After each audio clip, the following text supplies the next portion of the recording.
ভাই রে ভাই, এখন নাকি মাশরুমের চপ পাওয়া যায়, তাও আবার মাত্র 10 টাকায়, এবং বাংলার বার্গারও রয়েছে যার মূল্য মাত্র।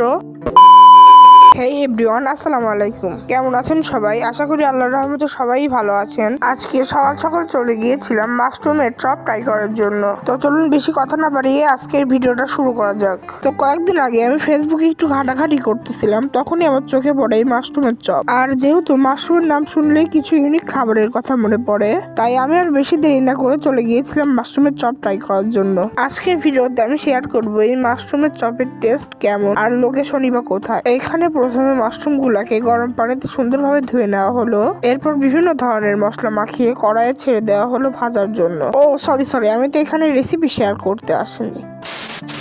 যাই হোক, এই তো আমাদের মাশরুমের চপ রেডি।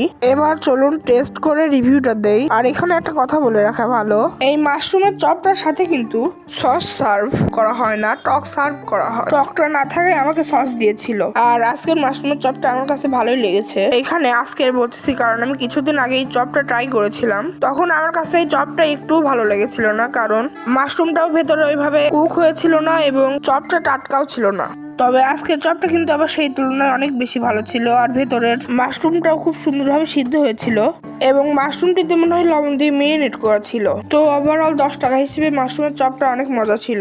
আমার সাজেশন থাকবে আপনারা অবশ্যই টাটকা টাটকা ট্রাই করবেন, তাহলে জেনুইন টেস্টটা পাবেন। এবার চলুন বার্গারের কাছে চলে যাই। এটাকে কিন্তু আমি নাম দিয়েছি বাংলার বার্গার। এই বার্গারটার যদি উপকরণের কথা বলি, তাহলে ব্যবহার করা হয়েছে মাত্র 2টি পুরি এবং ভেতরে একটু রান্না করা ছোলা আর অল্প কিছু শসা। চলুন দেখা যাক এই বাংলার বার্গারটার টেস্ট কেমন। মুখে দিতেই ছোলার লেয়ারটা রিয়েলাইজ করা যাচ্ছিল। টেস্টটা কিন্তু মোটামুটি ভালোই ছিল এবং এই বার্গারটির মূল্য ছিল 10 টাকা পার পিস।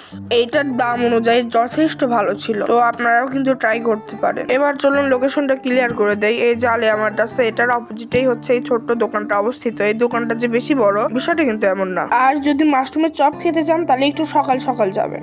আর আজকের ভিডিওটি ছিল এই পর্যন্তই। ভিডিওটি কেমন হয়েছে অবশ্যই কমেন্টে জানাতে পারেন। আর এই ছোট ভাইয়ের পেজটা কিন্তু ফলো দিতে ভুলেন না। সবাই ভালো থাকবেন, সুস্থ থাকবেন। আল্লাহ হাফেজ।